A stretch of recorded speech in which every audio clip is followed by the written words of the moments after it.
Welcome to the studio. You're listening to Willow Waves, a student-produced podcast where kindergarten through 6th graders explore interests, promote solutions to global concerns, and communicate about everything related to our social and emotional learning. We aim to amplify voices, share knowledge, and encourage conversations. Visit us at willowspringses.fcps.edu to learn more and subscribe. Join us as we explore our diverse and dynamic world of elementary education. You can smell the chemicals in the air and hear the factories upstream. The water has bacteria and salt. You can't find water that you can drink. You snap back to reality. This isn't the world you live in, but it will be soon if you don't do something about it. We wanted to learn more about water sustainability. So we found an expert to interview. We're interviewing Sunny Jiang. Sunny and her research group studies environmental microbiology. Some of her projects include water desalination and microbial water quality. We are working on the United Nations Sustainable Development Goals, specifically goal number 13, which deals with climate change.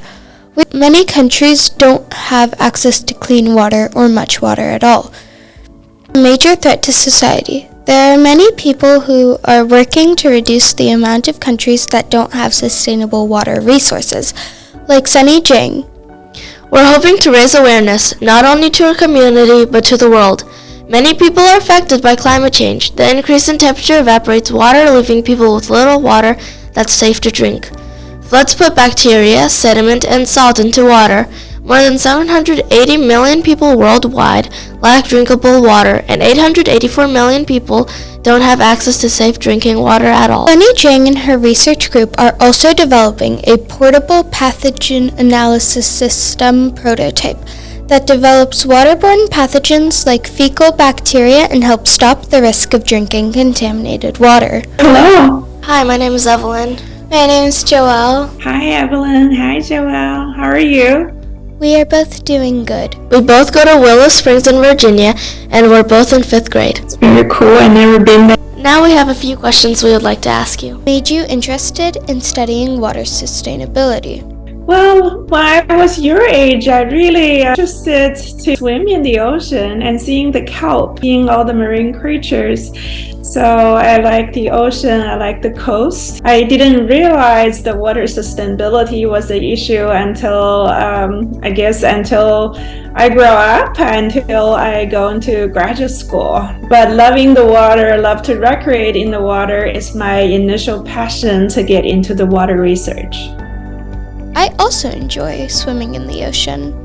Yes, I bet you like the water to be clean, to be clear. You can see things in it, and then you can feel relaxed and then have fun in it. And so that's why water pollution is an issue. If you go into area, you go to swim, you see there's a lot of algae growing in it. There's it looks really yucky. Of course, you won't want to swim in it, right? And that's where your interest and passion grow. I'm sure you guys already recognize that. Yeah.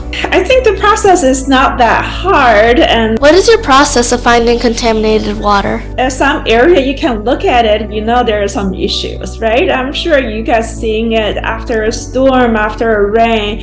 The water used to be clean and clear, and then it's aqua blue. Now it's murky, and then it's full of debris and trash, and so that's not very hard to identify. But sometimes the water appear to be clean and clear and may also have an issue. So, and to do so, you need to have a monitoring program. Monitoring program actually is mandated by the country, by the state, and by the federal government for any area to allow people to go swim and safely go swim. We need to test the water. So the water being collected and tested by your local health department, and then because of the regulation, they collect the water, they put it into chemical or microbiology analysis, and then they find if there's fecal bacteria.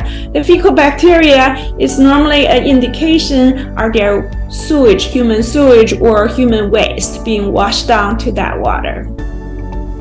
That sounds really cool. What is the main cause of contaminated water?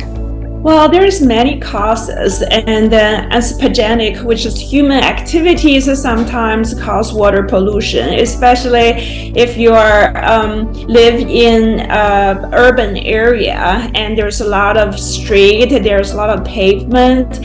After the rain, if you have a dog poop did not picked up, or there's other debris on the street, they'll get washed into the coastal water. That's a source of pollution. Those type of pollution called the 9-point source, because you cannot pinpoint exactly the location of the pollution coming from. They are basically coming from the surface of the street, being washed down when the rain and falling onto the surface of the street, the pavement, the parking lot. And there's another type of pollution, it's called point source pollution. Basically, did you realize every morning you flush the toilet, where do they go?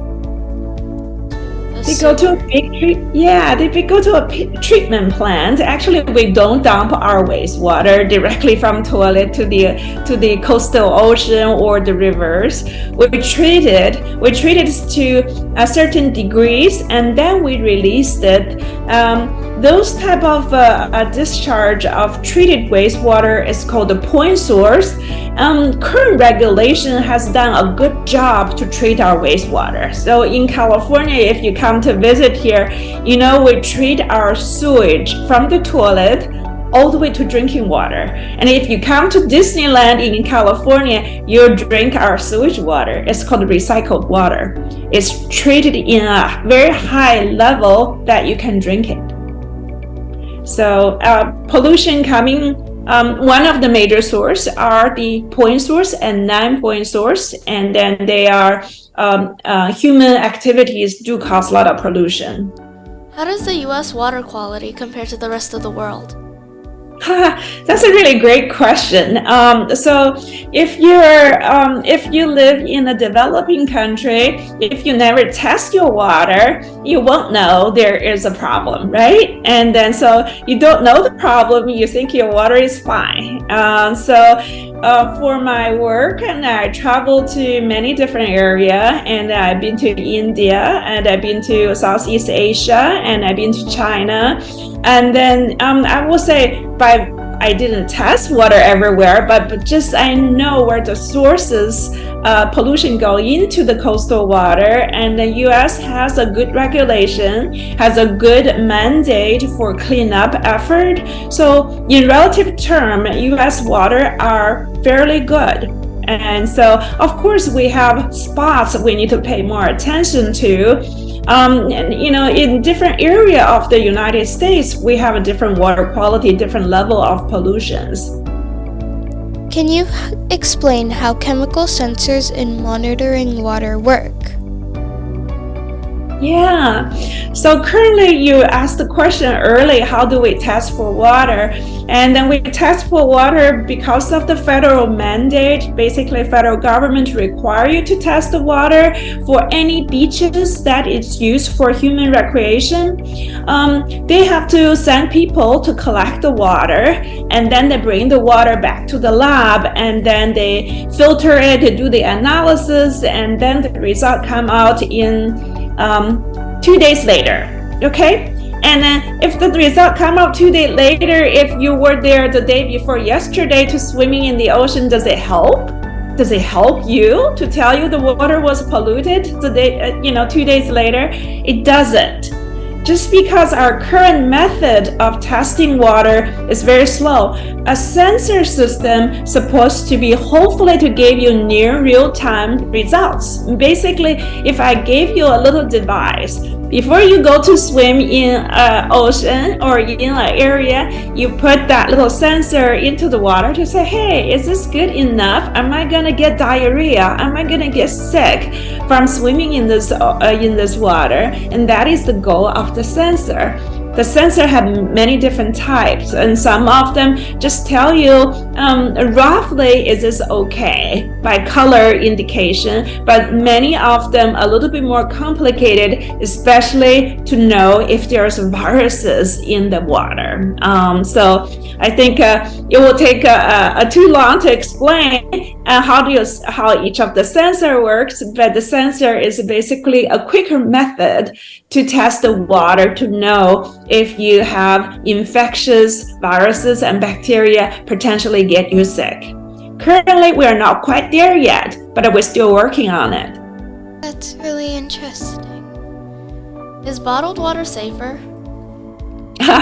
Depends on what you're talking about, right? And then there's a lot of the bottled water are purely drinking water. They rebottle them, the drinking water, into the bottled water, and they follow through the drinking water regulations. But there's some other bottled water, they call it bottled as a source. Bottled as a source means that water is not being treated. They collect the water directly from the spring or the natural source, and then some of those bottled water are not fully tested because they call the natural spring water, and then some of those may have some issues. But you cannot say bottled water safe or unsafe, and depends on where do you get your bottled water, what brand of the bottled water you have. How long have you been working in this field? Well, forever. So I went into my undergrad degree in actually biochemistry, and then I was pre-med, but I was really still have the passion for ocean, so I went into graduate school.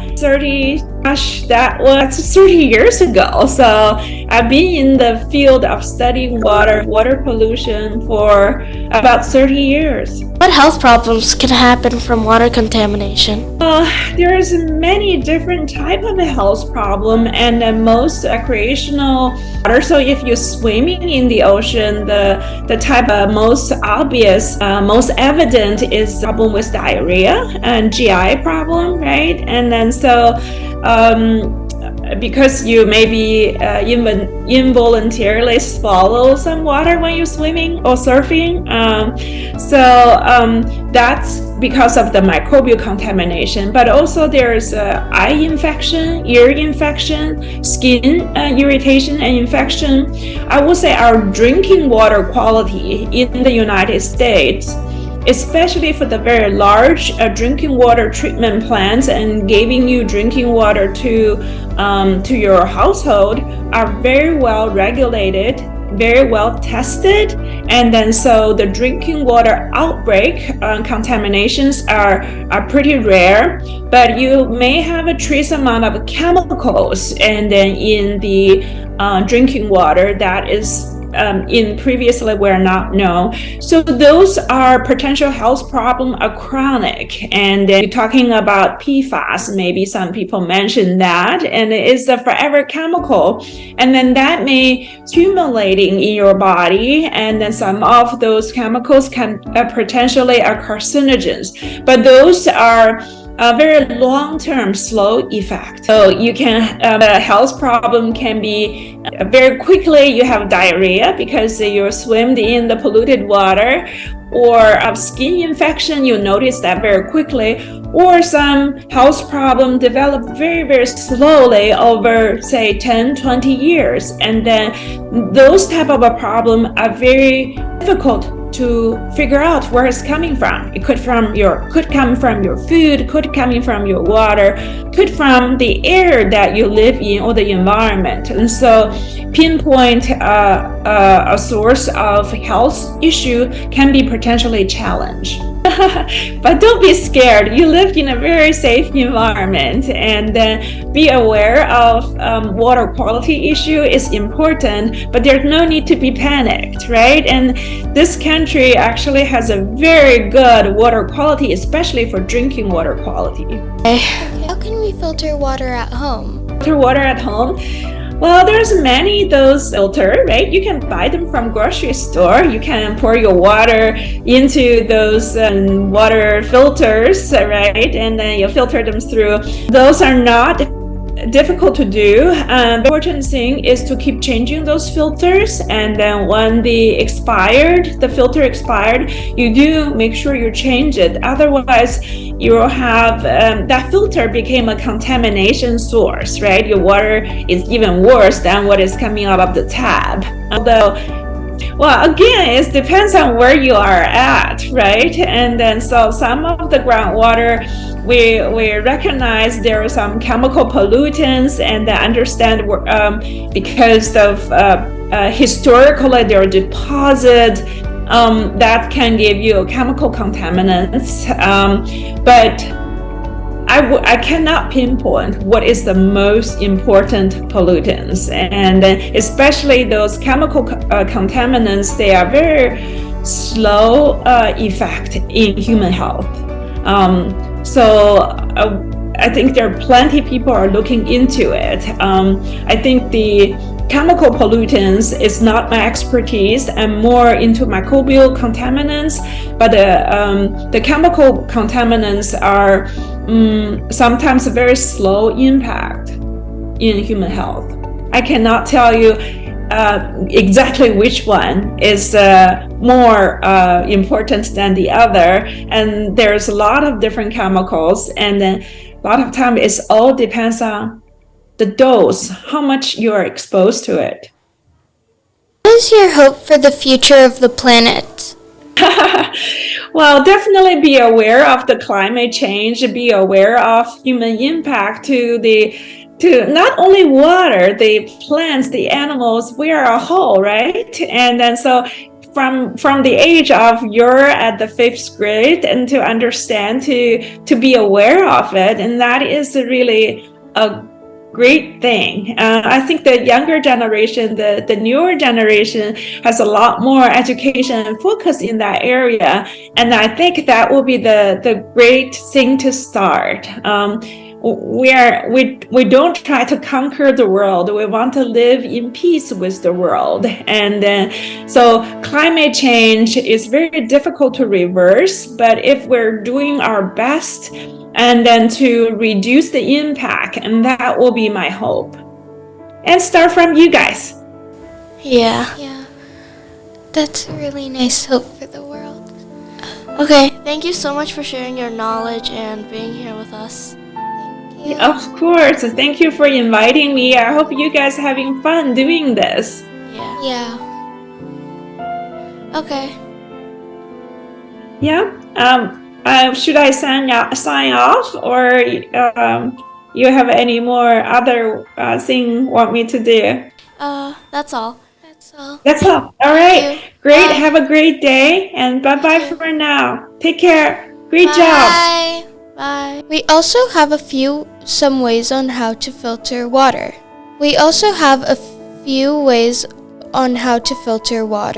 First, you need a coffee filter and a way to boil your water.